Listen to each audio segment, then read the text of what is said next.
Shalom saudara yang dikasihi Tuhan Yesus Kristus. Selamat malam, selamat berjumpa kembali dalam renungan pada malam hari ini. Saya mengucapkan salam sejahtera buat saudara semua dimanapun saudara berada. Damai dan sukacita oleh Roh Kudus melimpah senantiasa dalam hati dan kehidupan saudara semua. Sebelum kita mendengarkan renungan firman Tuhan, mari sama-sama kita berdoa.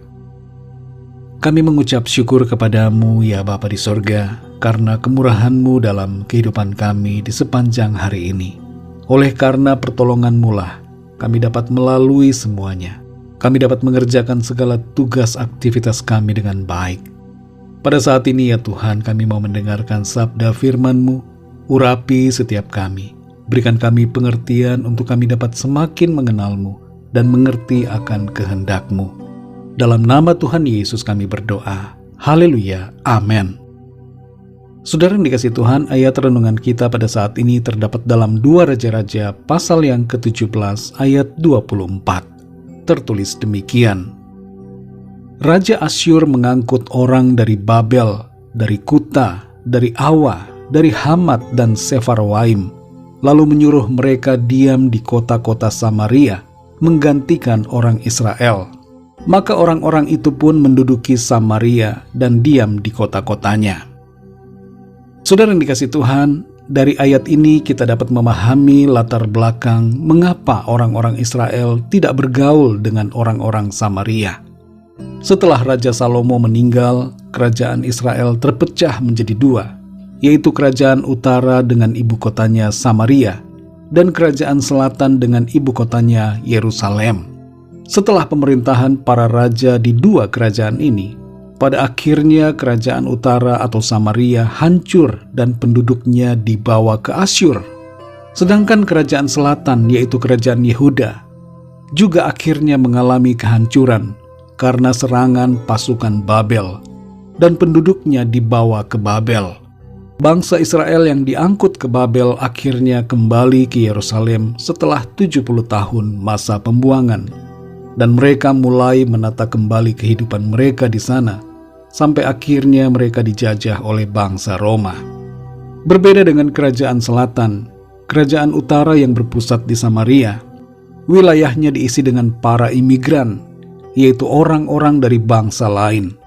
Di ayat ini kita membaca, Raja Asyur mengangkut orang dari Babel, dari Kuta, dari Awa, dari Hamat dan Sefarwaim, lalu menyuruh mereka diam di kota-kota Samaria, menggantikan orang Israel.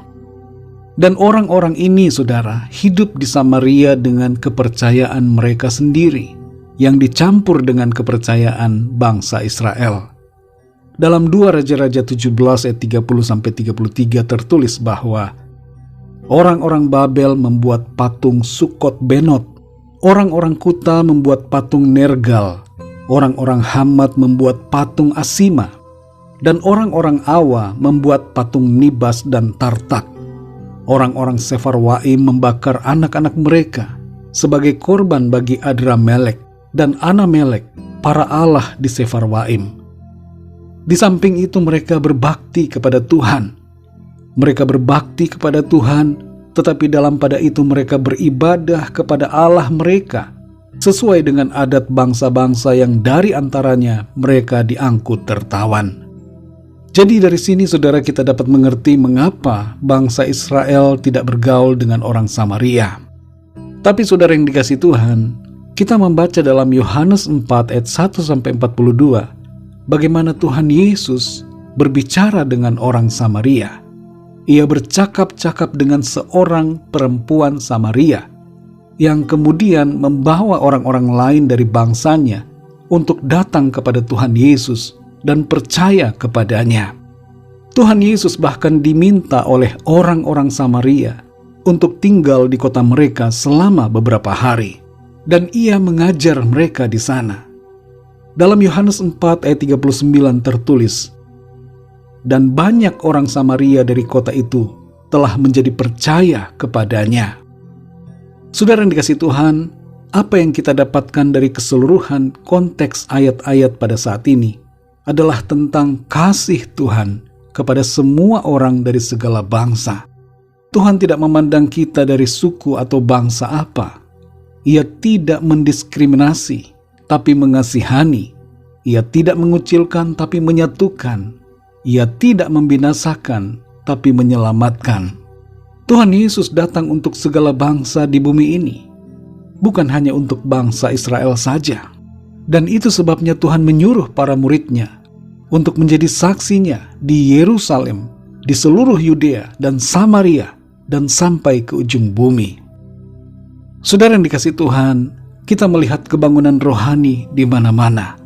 Di Arab Saudi dan di berbagai wilayah di Timur Tengah, banyak orang mengalami lawatan Tuhan secara pribadi, melalui mimpi dan penglihatan, ataupun pengalaman rohani yang mengubahkan iman mereka. Ini semua terjadi karena Tuhan mengasihi semua orang dari segala bangsa. Tuhan mengasihi saya dan saudara, dan Tuhan mau agar kita juga mengasihi orang-orang di sekitar kita, tanpa memandang suku atau bangsa mereka. Kabarkanlah kabar baik, yaitu kabar keselamatan dalam Tuhan Yesus kepada mereka. Mari saudara kita bersyukur karena Tuhan mengasihi kita semua. Ia tidak membeda-bedakan. Maka dari itu jangan kita membeda-bedakan, apalagi mendiskriminasi sesama orang yang percaya. Jangan merasa diri kita sendiri yang hebat, diri kita sendiri lebih benar, gereja saya lebih benar, dan orang lain atau gereja lain tidak benar. Sikap seperti ini adalah suatu bentuk kesombongan rohani dan juga sikap tidak mengasihi sesama kita. Tuhan Yesus mengasihi semua orang dari segala bangsa.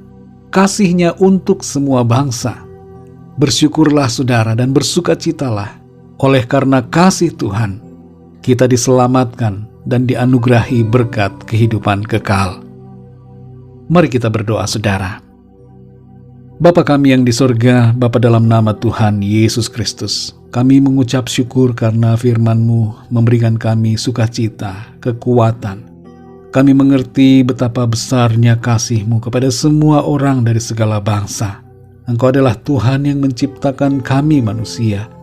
Karena itu Engkau mengasihi semua orang dari segala bangsa. Kami bersyukur untuk kasih-Mu yang luar biasa. Engkau tidak membeda-bedakan, Engkau tidak mendiskriminasi kami dari bangsa apa, tapi Engkau sungguh-sungguh mengasihi setiap kami. Kami menyadari bahwa kami pun seharusnya berbuat yang demikian, mengasihi semua orang dari segala bangsa, tidak membeda-bedakan, tidak mendiskriminasi, tapi mengasihi dan mendoakan mereka. Ajar kami Tuhan untuk menjadi saksi-Mu yang sungguh-sungguh mengasihi semua orang, dan kami bersikap yang benar, tidak sombong rohani, tidak merasa diri lebih benar daripada orang lain. Tolong kami ya Tuhan, pimpin kami selalu Roh Kudus, supaya kami senantiasa ada dalam kebenaran firman-Mu.